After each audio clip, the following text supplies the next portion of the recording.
siphinde sikwamukele mbukeli Ekhaya Jikelele njengamanje sesingena ke ehoreni lethu lekugcina yeyilwazi lwamnandi uhlelo webakithi hawu ngiyabona makholi lapha senishuthi ithombe nobaba uBabsi umaze laphi ke wena wabona uzalwa izolo no senditsho kaloku yazi lento indenze endanelunda ngalenqubo ye-Ekhaya Jikelele ndithi ngatsho kumqulunqi wethu uJanet Mnisi because bendingamazi utata enyanisweni kodwa ngenxa ye-Ekhaya Jikelele ndiyazi into kubana tyhini sineqala futhi ke ndingathi into kubana unesiphene sokuba engaboni ngeso lenyama kodwa into engaphakathi iyavutha nelizwi lakhe mani lalela uyabona njengama Sundays abazali abazowa uncle omalume lababahlala nemihlana la kwi-leather jacket mase beshaya lezi ingoma zakhe ezama Soul Brothers ngalezo ikhathi wawubona kahle ukuthi hayi kuyahanjwa ke manje futhi ndiyasola nje ukuhlala naye phansi ngixoxisane naye hayi umzulu meseshaya umncwa ngiyasola ukuthi yazi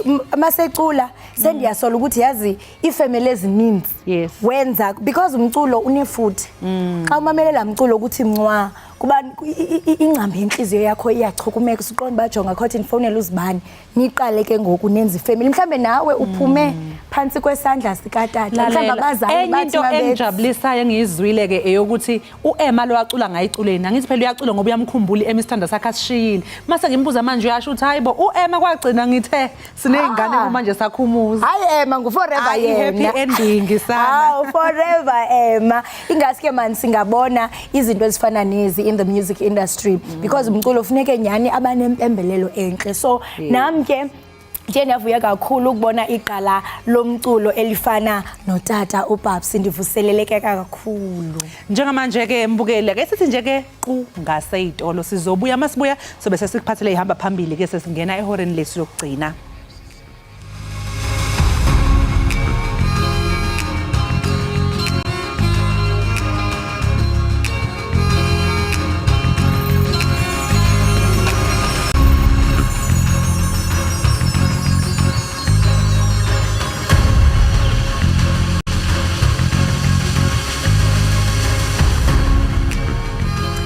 Mbukeli uyabona nawe silishasa liphephethe uhlelo lwakho oluyingqayizivele Ekhaya Jikelele uma bekuyikhani ufika ke hawu uphuthelwe njengoba phela lapho ohlelweni besinengqalabutho yomculi ubaba uBabsi Mlangeni uke nje wasiculela kancane ingoma esinqanda mathe sakhe uEmma wembukeli abafana bayangiphathisa ke bathi nisuke seyinidlelana imali yokuza bayayifuna ngoba yini enisho oqala ukuthi fakane yokuza bese ningezi anezingane ngempela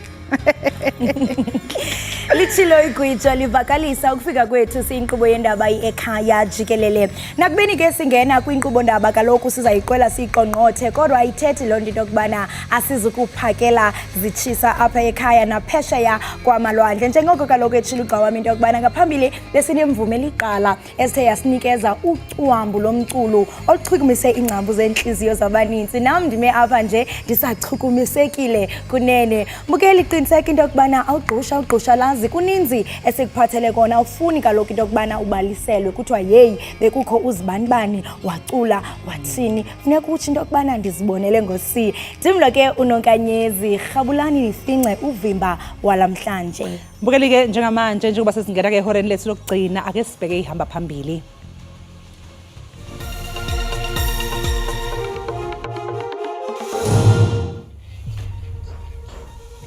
Inkundla ephakamileyo yaseKapa inika isithintelo esingxamisekileyo kwisixeko ngokuchasene noqhankqalazo lweeteksi zeSantaco. Olahlo icala lokudlengula uThabo Bestane esinqanda mathe sakhe uNandipha Magudumana bazovela enkantolo lingakashoni ilanga namuhla lokhu ngemva kokuboshwa kwalaba babili eTanzania.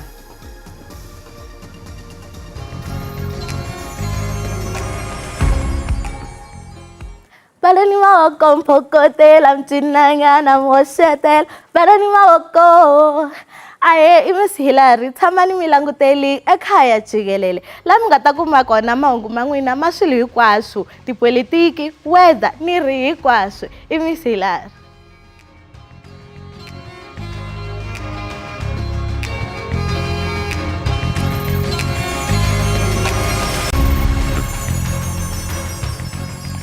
Inkundla ephakamileyo yaseKapa inika isithintelo esingxamisekileyo kwisixeko ngokuchasene noqhankqalazo lweeteksi zeSantaco. Lo myalelo uthi akukho mntu sithuthi iteksi okanye umqhubi onokuthi ngongafanelekanga athintele, aphazamise okanye avale isithuthi kuyo nayiphina indlela kawonke-wonke kuyo yonke inqila yesisixeko, ngendlela yokonzakalisa abakhweli okanye ukulibazisa okanye ukuthintela ukuhamba kwezithuthi. Usodolophu uGideon Hill Willis Lewis Xebe uthi isixeko siza kuthobela umthetho ngaphandle koloyiko okanye umkhethe, uthi akusayi kubakho uthethathethwano de luphele udushe. The city welcomes the Western Cape High Court's granting of an urgent interdict to the city against Santaco's taxi strike violence. The city joined as an applicant in the proceedings on Monday night, with Golden Arrow seeking a contempt order against Santaco for strike-related violence perpetrated today. The order states that no person, vehicle, taxi or driver may unreasonably obstruct, interfere or block any vehicle on any public road throughout the city metropole in such a manner as to harm passengers or delay and impede the flow of traffic. The interdict further prohibits any person from interfering with the operations of any transportation depot. The city will uphold the rule of law without fear or favour, as was demonstrated earlier today with the clearing and impounding of vehicles blockading major routes. This interdict further empowers our work with SABC to keep our roads open, protect buses and commuters, and arrest the perpetrators of disorder. Uthabo Bester ogwetywe netyala lokubulala nokudlwengula kunye neqabane lakhe uGqirha Nandipha Ukufumana kulindeleke ukuba bavele kwinkundla kamantyi yaseBloemfontein namhlanje. Kuzobe kungokuqala ngqa ukuthi uThabo Bester benentombi yakhe uDokotela Nandipha Ukufumana babonane selokhu baboshwa eTanzania ngombasa. uMagudumana kanye nabayishumi asolwa nabo batheswe icala lokusiza uThabo Bester ukuthi eqe ejele. uBester obhekene necala lokweqa angeke asifake isicelo sebheyili, kanti ke futhi kungenzeka lolu daba luhlehliswe ukuze kuqhutshekwe nophenyo. For the short end of the story, the matter basically is going to be postponed for further investigation, depending on how far the state is with the investigations, or whether they will be adding or arresting another accused. We don't know. NgoNhlaba umphenyi waleli cala wadalula ukuthi uzodinga izinyanga ezintathu ukuze aphothule uphenyo lwakhe. Ungoti wezomthetho uthi mancane kakhulu amathuba ukuthi umbuso ingabe usuliphothulile uphenyo lwawo. I believe that the state is not yet ready by now, but they're supposed to be ready by now. It will depend on the defense to oppose for further investigations postponement. uBester weqa ejele laseMangawu unyakenye emva kokwenza sengathi uzibulele nokwagcina kusetshenziswa isidumbu sikaKatleho Bering ukufeza leli tulo. Isebe lezemfundo eGauteng lithi lisalinde ingxelo yovavanyo lwesidumbu somntwana othe kaloku ekhaneleka into yokubana waseliswa ikhefu ngabanye abafundi.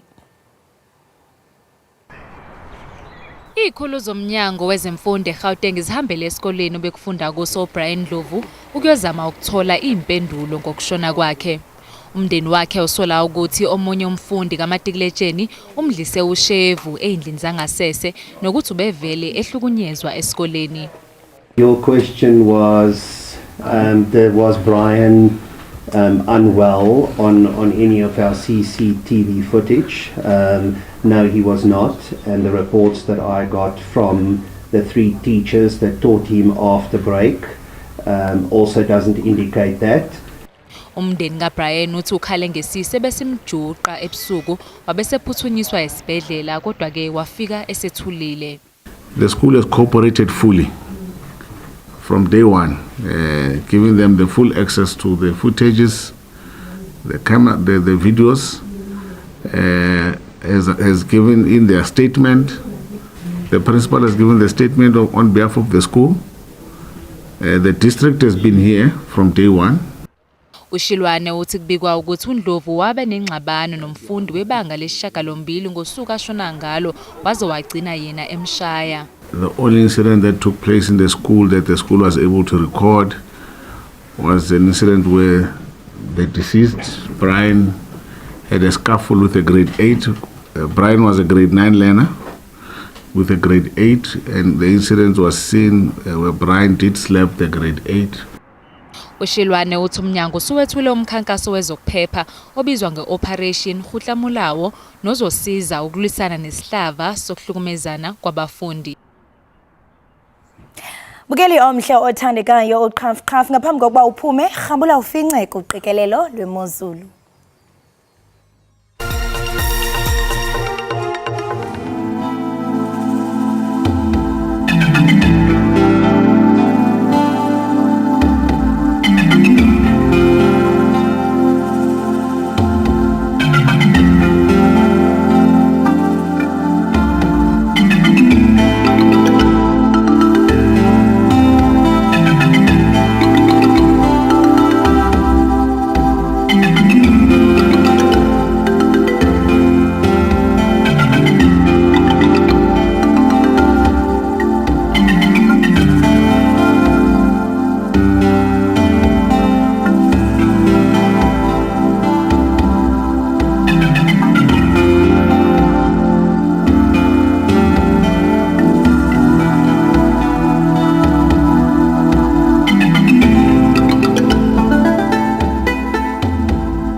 Mbukeli ungacabangi ke ukuthi uzoqeda ngathi njengoba sesikuleli ihora nje asiphelelwa phela thina lutho cha buka nje manje sikuphathele ama trends okuyindaba exoxwa ngabaningi asikwazi seke mbukeli ukuthi phela kunodaba ke lapha olungasheshe luzwele kulabo kabanenhliziyo eintekenteke lelo daba ke olukhuluma ngengane ukuthiwa ishawe ngunina ngoba kuthiwa uthumela umyalezo kuyise walengane Makholi athina amanye ama hashtag ahamba phambili ama hashtags phaka kumakhasi onxibelelwano ko@x.com #Unisa uchocha enhla. Uyaqonda ukhumbule kaloku into okubana umphathiswa wemfundo ephakamileyo uBlade Nzimande wazise iUniversity yomzantsi Afrika iUnisa le echocha enhla ngenjongo zakhe zokubeka eliziko phansi kolawulo. Ngomvulo lo esiphuma kuyo ke isebe liqinisekise ukuba umphathiswa umazisale usihlalo webhunga laseUnisa uJames ngenjongo zakhe zokutyumba umlawuli ngolwesihlanu.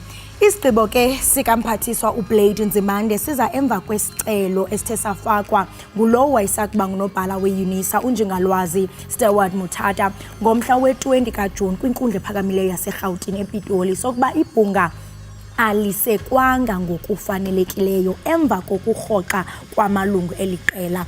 So ke elibhunga ke wena owagxothwa ngusekela Ngqonyela uProf Buleng ngomhla we-27 kaJuni wafuna eminye imiyalelo equka ukuyalela uBlade Nzimande ukuba atyumbe umlawuli weUnisa kwiintsuku eziyi-15 ewufumene lo myalelo. Bebekhala phela nabafundi uma ngabe ke kubhalwa bethi izinhlelo zama-exam ayihanjiswa ngendlela abanye ke futhi bekhala nangokuthi nje kunabathile abathenga amaphepha ama-exams hey kuningi nje kuningi cabanga shuthi bese bethenga amaphepha umuntu uqamba uyobhala i-exam nje uyazi yena uzoshaya ama-flying colours.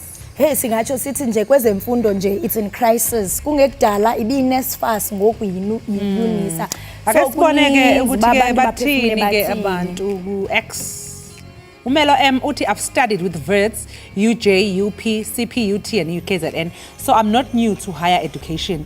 The experience I'm having with Unisa is the absolute worst. The lecturers are not there as support. I don't know how many times I've had to beg and grovel. Heartbreak. Uyabo futhi ke lapha khuluma ke sifundiswa esibuya yabona ama university esabhale lapha uthi ngangifunda la kodwa nje le experience yami la eUnisa kusiyona kushuthi yizo ikhalazo impela zabafundi abafunda khona lezi Masive ke abanye babaphefumule bathini pha ku x.com. Hey, ingathi igama lakhe alichazwanga kodwa uthi good. The university administration is a mess. Emails go months without being replied to. You complete your studies and then they tell you cannot graduate because your models are not complete. Uyatsho into yokubana i-administration yingxoba kaxakexake emxhaka. Uyazithumela i-email ungaphendulwa zidlula inyanga oko usalindile. Xa ugqiba izifundo uxelela into yobana jonga awuzukwazi ugraduate because ii-modules zakho aziphelelanga. Hey, xa kuthetha abafundi kuthi ithi ngenene bangqinelana into yobana le meko bona bayazi ngokunokwabo. Isasekhona enye i-tweet emayelana no Unisa. This is so sad. Unisa was once a credible institution that allowed access to higher education for people that have logistical constraints. How has this been allowed to happen?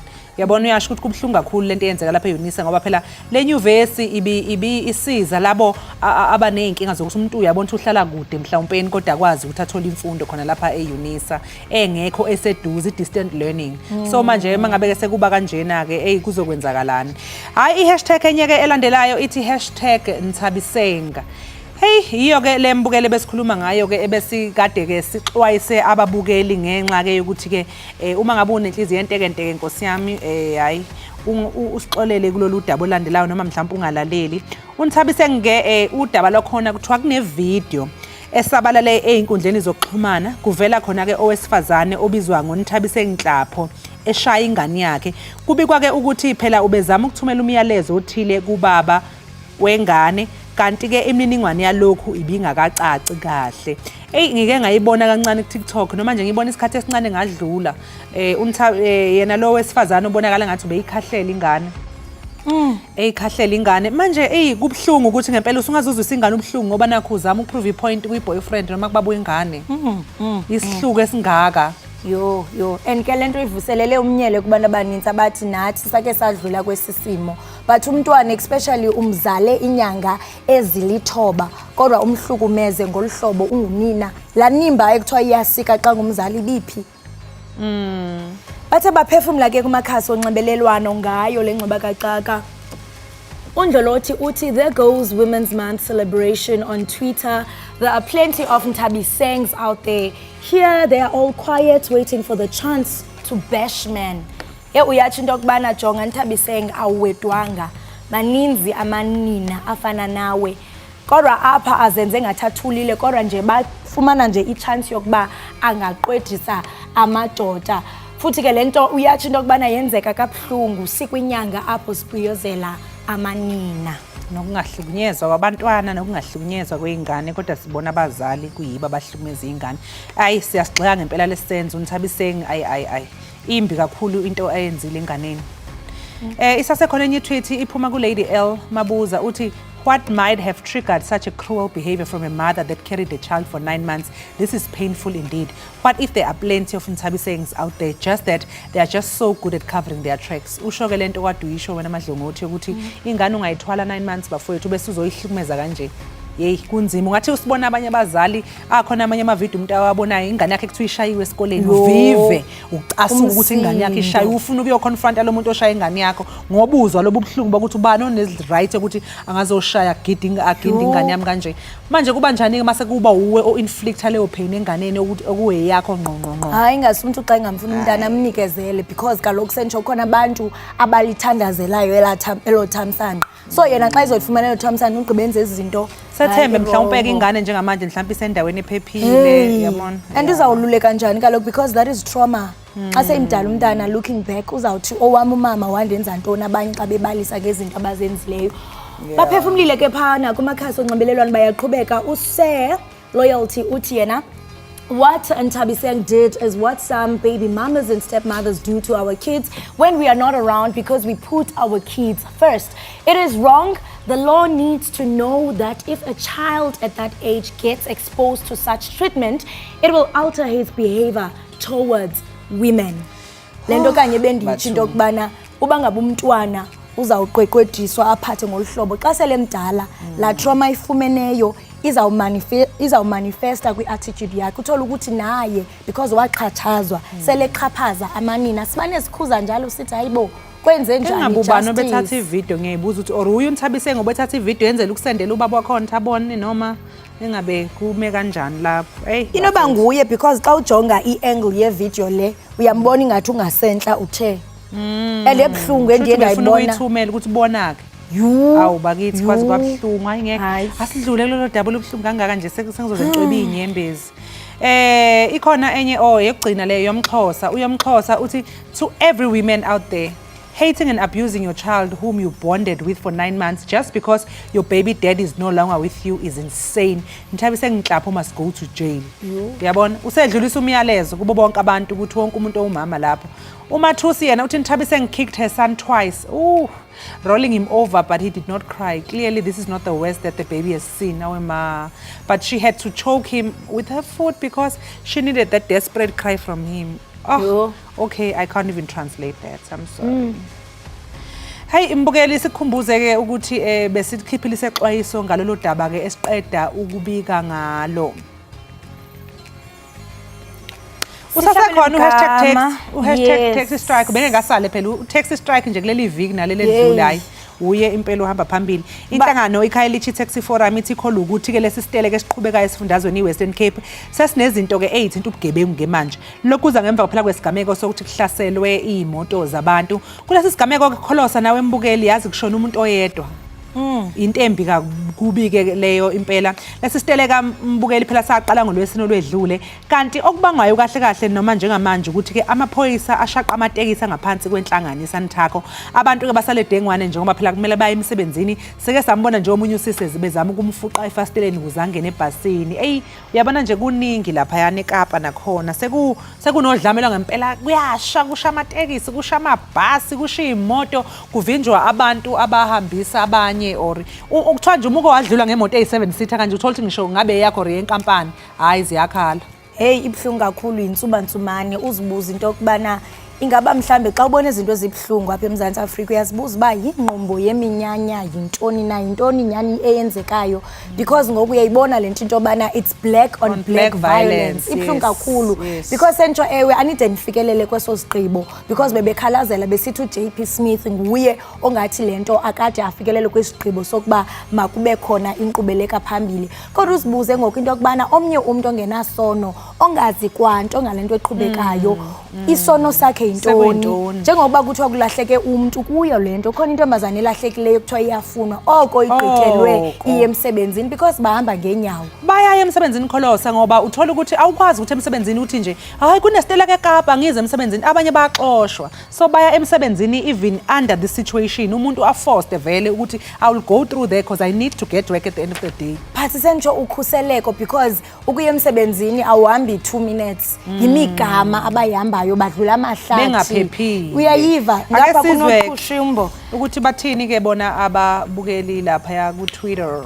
Crime Watch KZN uyathi into kubana uyabuza phofu sithi who damaged the passengers rail networks. Look at the self-centered behavior of at SA Law. We can see it was their members. This organization doesn't care about its passengers' well-being or South Africa. They are unpatriotic. Yeah, usho usola lapho uthi at SA taxis uthi ba self-centered yibona benza konke lokho ababacabangeli nje abantu abamnyama futhi ababacabangeli abantu balapha eNingizimu Afrika bona nje bayibheke bona. Inkosi yami. Elandelayo ke yona iphuma kubani? Kumfukeng Masiyu uthi black people don't mind destroying their own communities and killing each other to send a message. People even stone innocent people's cars, their own neighbors' cars actually. The black race is cursed. I find the whole thing sad and embarrassing in equal measure. Ish uthi nje abantu abamnyama baqalekisiwe kahle kahle ubona abantu njalo bakumele ba prove point bona kodwa kufuneka bawise ingqalazinda yabo their own resources ba destroy babulalane bodwa nje isiqalekiso ngempela leso uthi nje konke lokhu kulusizi. Black on black violence. Ukayla Donna ish mandithi ngukayla uthi the hashtag taxi strike is a clear depiction of what South Africa is really like. Tell me, hashtag South Africa, is this how you wish to be seen in the global community?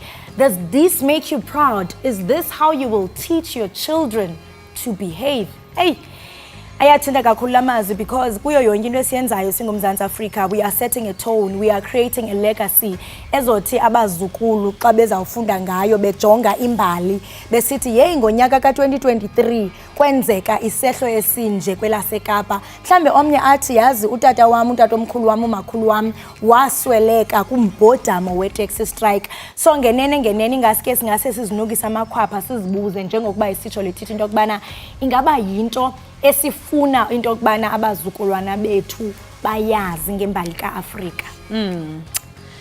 Hayi ke mbukeli sasekhona eyokugcina uquantum mechanic uthi seems like bleeding hearts will blame everyone except Santaco for the #taxi strike.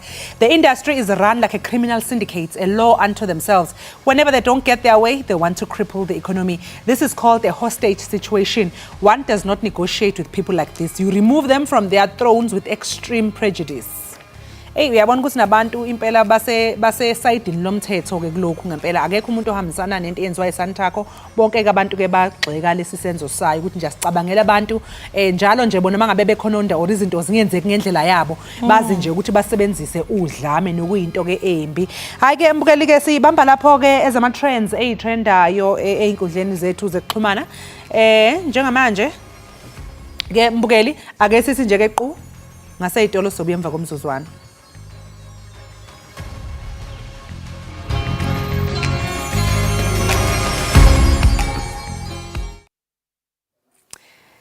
Mbukeli-ke njengoba wazi ukuthi lapha ohlelweni lwethu asigcini nje ngokufuqa ngeindaba ezemidlalo kanye njalo. Siyayeke futhi sikudedela ukuze uthi ukudedela igazi. Namhlanje ke sixoxa ngenkosi yebhodwe izambano artapel ngesingisi.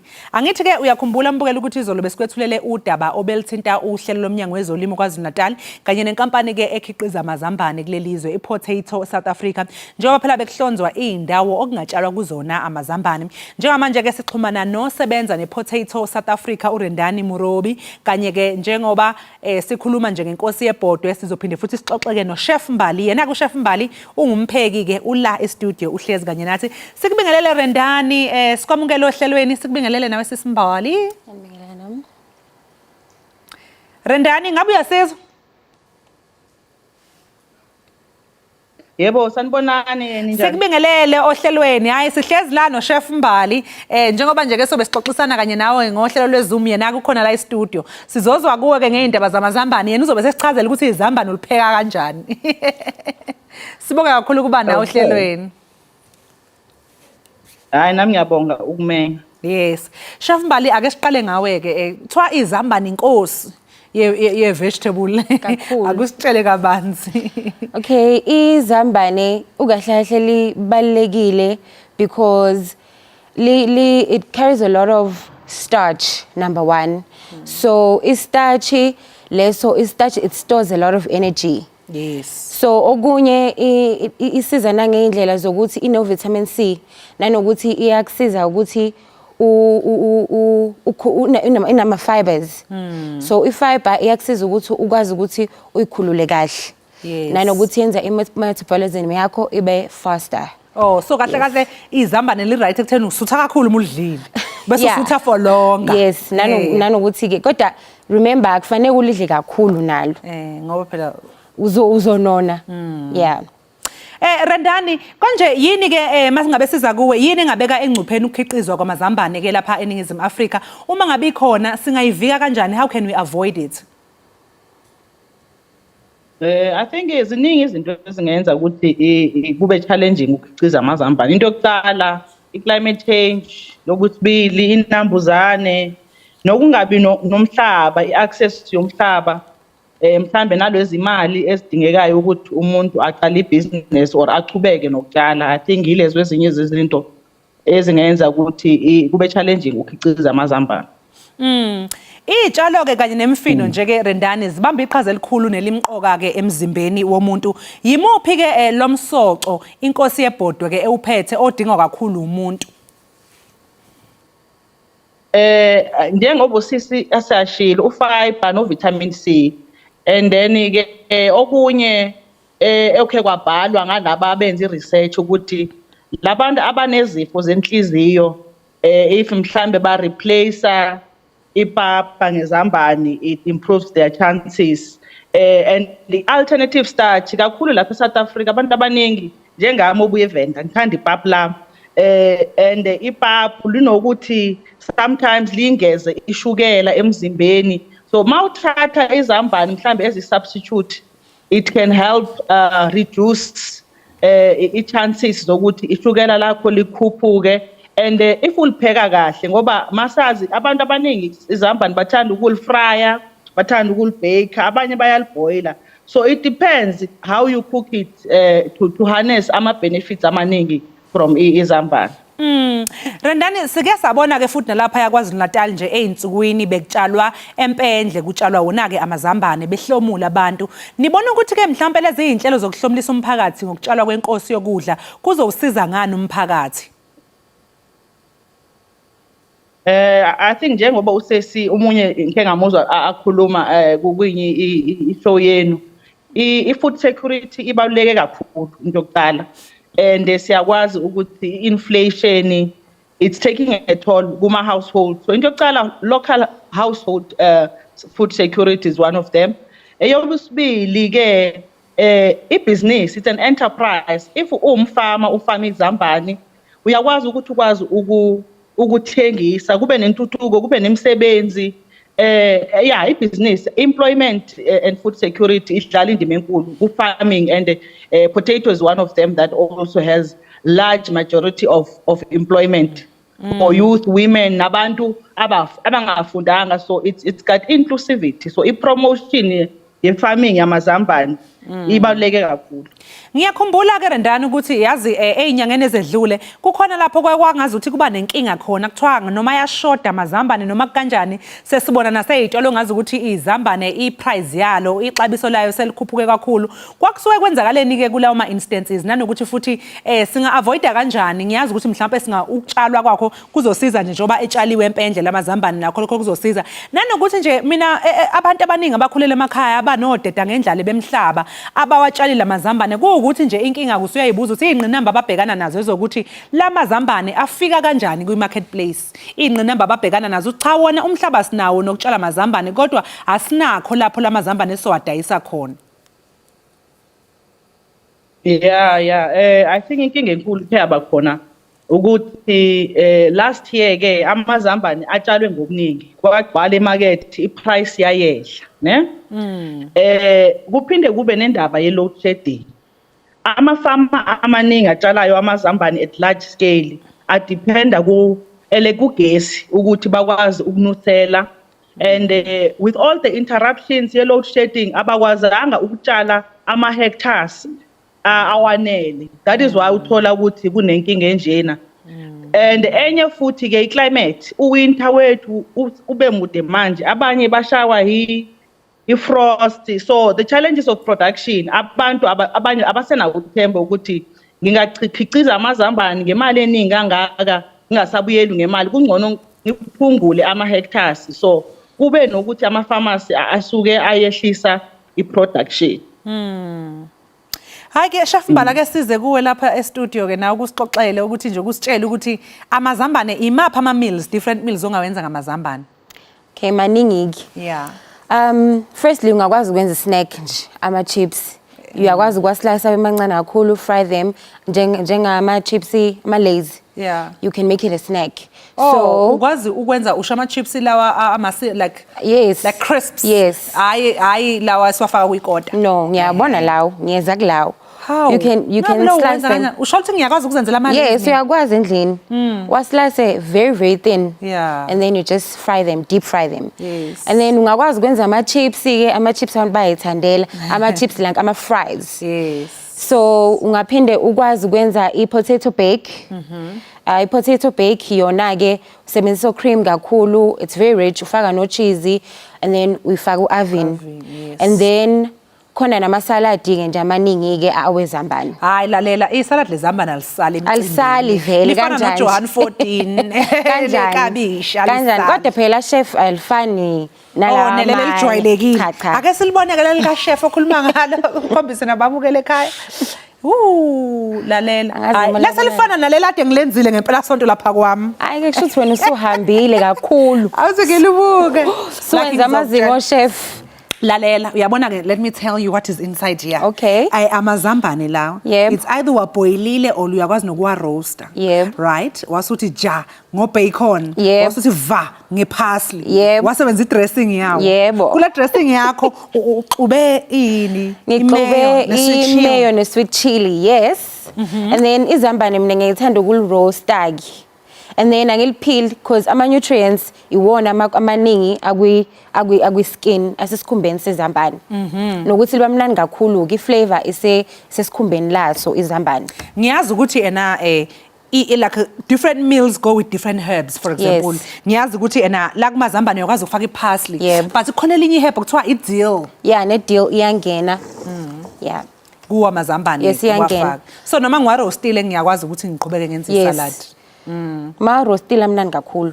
Kuna lapha boil. ebiliswe khona. Yeah. But mhlambe ke for health reasons ke Yeah, ungakwazi ukuwa-boila. ukuthi iphi mhlambe indlela ke ungawanonga ngani uma usuwabilisile ngoba phela hayi nawo avela abeduma kakhulu selibilile nje la siyathula. Yeah, I think ukuthi kuphi just- mhlambe ongakufaka ukuthi sprinkle okungekho unhealthy okungalenza izambane lithi Libe mnandi still. Yeah. Salt and pepper. Yeah. phela nje Phela kanti nje. vava salt uthi Yes. pepper uthi And then ungafaka ama-herbs because vele nawo anempilo. So mukuthi umuntu obheka i-diet yakho ungafaka-ke nama-herbs akho. yeah, and sizwile lapha masixoxisana noRendani ukuthi baya recommenda nokuthi kube yi-substitute for ipapa, for example, Yes. ngoba ipapa Yes. Liyasinda, liyasinda. So abanye mhlawumbe uyakwazi mbukela ekhaya ukuthi uma ungenza ipapa ufuna ukuyidlela mhlawumbe yasithi umleqwa kanje ushaye ngemesh ungawushayi ngepapa. Rendani ake nje ke mhlawumbe ke u-encourage noma ugqugquzele umlimi ofisa ukutshala amazambane ungathini nje kuyi?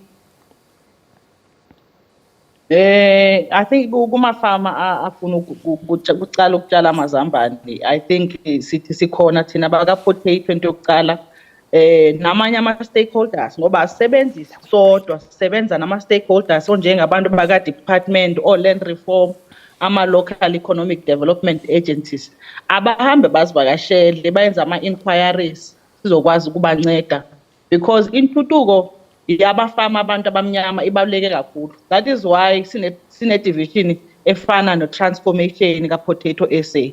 So kubalulekile ukuthi nabo ba participate equally but icala ngabo sinceda abantu abazincedayo. We believe ukuthi if ufuna intuthuko you have to take the first step.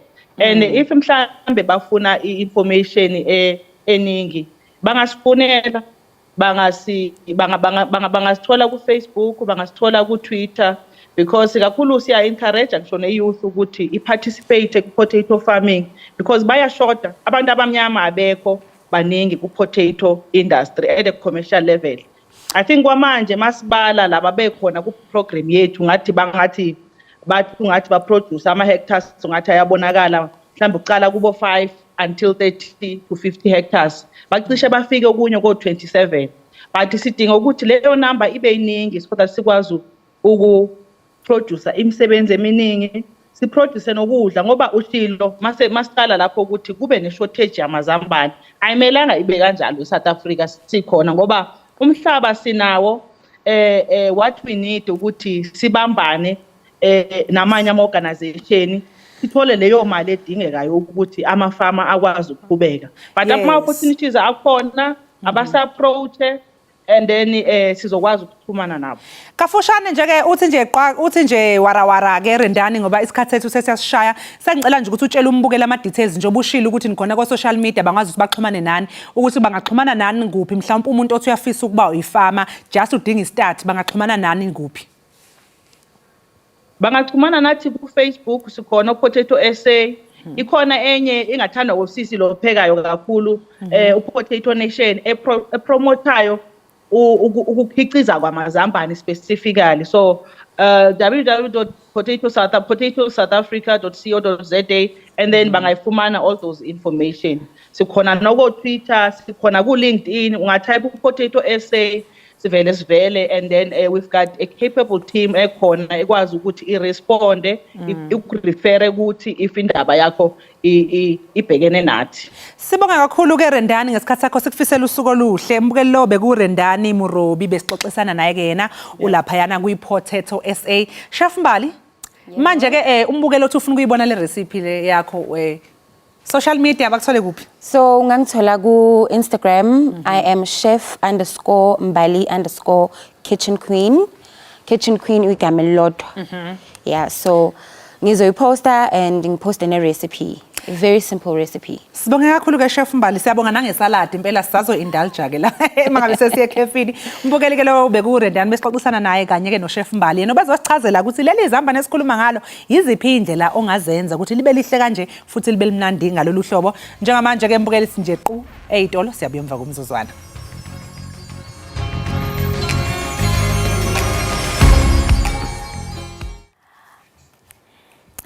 Enkosi ngokuhlala nathi nisasibukele apha ekhaya jikelele. Nangona ke iqela lesizwe lebhola yomnyazi lidlale ngokuncomekayo kuyo yonke indebe yehlabathi yebhola yomnyazi. Ibekwe yacaca into yokuba umgangatho webhola yomnyazi wamazwe ngamazwe ukwiligi ephezulu eyodwa. Ukuphakamisa ke umbuzo othi ukusuka apha kuyiwaphi. Ingaba senza ngokwaneleyo na ukuvumela abadlali ukuba bafikelele kwisakhono sabo ngokupheleleyo? Yintoni mhlambe engathi iyenziwe apha ekhaya ukubanceda baphucule umdlalo wabo? Ukuthetha banzi ke ngayo lento sinomsasazo wezemidlalo welijelo losasazo pha emhlaba weNFM uThando Qamane. Thando masikubulise sikwamkele ekhaya jikelele. Makholi manibulise kuwe ndibulise nakumaxoli nakubabukeli jikelele. Siyavuya nathi into yokubana ube nathi. Ungathi mhlambe uziva njani ngendlela edlale ngayo lilonke iqela lethu lebhola lomnyazi? Yeah, Makholi idlale kahle Proteas andifuna uxoka. Apho ke nje bekubonakala ubana bekubalulekile ilamidlalo emibini isibethileyo esingakhange sikwazi ukuyiphumelela. Nangona singakhange sikwazi ukuyiphumelela la midlalo, still i-girls can hold their heads up very high. We almost qualified for a semi-final, which is achievement enkulu leyo, having a tournament apha ekhaya, a backyard kuthi bekufunekile into basiqualify at least for la semi-final, but nokungaqualify oko for la semi-final. Ndicinga uba yi-mixture wena Makholi ye-inexperience ye-team at la level, lento benisando yithetha yokungadlali enough at that highest level, and also ndicinga uba nje ne-coaching staff iyayinida utshintsho ngoku. uNomaplama initsho into ayenzileyo and bekubonakala into okokubana she can only do so much njenge-coach uNomaplama. Ngoku sengicinga uba lixesha lokokubana kukhe kutshintshwe nala regime ye-coaching staff and kuze i-new ideas, kuze i-new philosophies, i-new targets, kuze i-bars ezizawusetwa high ezi-different to where we are ngoku. Iyavakala wena Thando, siyabona into yokubana nayo iSpar Proteas iphulukene nemidlalo. Ingaba mhlawumbe luthini uluvo lwakho kafutshane ngalomba? Makholi le midlalo siphulukene nayo bekungekho lula kuyo. Uqala ngolamdlalo weJamaica. Kwi-stage apho bekubalulekileyo into kokubana sizama uphumelela each and every game, to make it to a semi-final. But unfortunately, that first loss to Jamaica, iye yasibetha and isinike idea yokokubana if we want to play and make it to the final, I think that was actually the final before the final. We didn't expect to be drawn ne Jamaica, ne New Zealand kwa kule group E1. Ndicinga nansi enye yona ndisibethileyo besizawukhalala anyway wena Makholi ubana we were drawn against Australia and also England in the same pool. So I think those two games hurt us. Even though in New Zealand we did not lose to Yona, it ended up being a draw. But that draw iye yasiphushela ku-points difference ku-percentage goal percentage. Yiyo ke la goal percentage le isibethileyo. We needed to have scored and won by over 60 points xa sidlala ne-Uganda in that crucial game round robin stages kwi-second stage. So unfortunately those games isibethile kakhulu Makoli, and nangoku so we missed out by a goal percentage. Had we finally beat New Zealand for the first time in years, and especially at a World Cup, we would have been through to the semi-finals. And I think leyo on its own, it would have been like winning a podium, a medal already, at the tournament. But unfortunately, it was not to be, but a huge learning curve. And also now for us girls, they are going to know now, but New Zealand is beatable. This is what I always say with rugby and other sports, that all these big nations, we need to play them. And when we play them,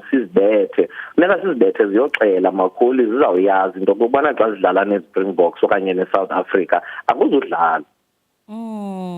Uyatsho into yokubana zibethwe ziyoxela kwaye siyabona into yokubana nomdlali pha uNicole uye wafumana icontract yokuba adlale ngapha yaphesheya kwamalwandle. Ingaba mhlawumbe kuba lena liphupha mhlawumbe kubadlali okanye kweli candelo lebhola lomnyazi, ingaba mhlawumbe yintoni ekumele uyenziwa uqinisekisa into yokubana siyayibona into yokubana bayaphuculeka nabanye kwisizwe? Yeah, Makoli yabona ke kolocala lentetha iyafana nale ye-Indian Premier League kwiqakamba nezi big bash zako Australia. England went very quickly to establish an international Premier League, which means bona they went a step above their Premier League yase England. Thina sinayo i-Telkom Netball League, but siyayibona into kokubana isengophuhliso lwabantwana abancinci, an introduction to the highest level, but at least ikhona ne-subsidiary sezantsi kwayo eyi-Varsity Netball League, and then still siphinde sibe nenye division kwalapha kwi-Telkom Netball League.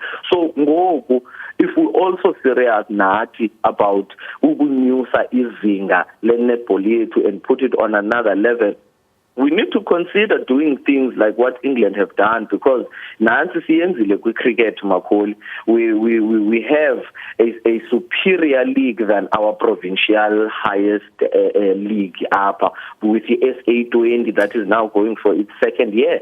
With rugby, we also have the same thing. We have franchises above our provincial leagues and our provincial teams with rugby, and those franchise teams, this is the United Rugby Championships, playing against overseas teams every weekend. We need that with netball. We need to follow suit with football. We need at least the African Champions League. And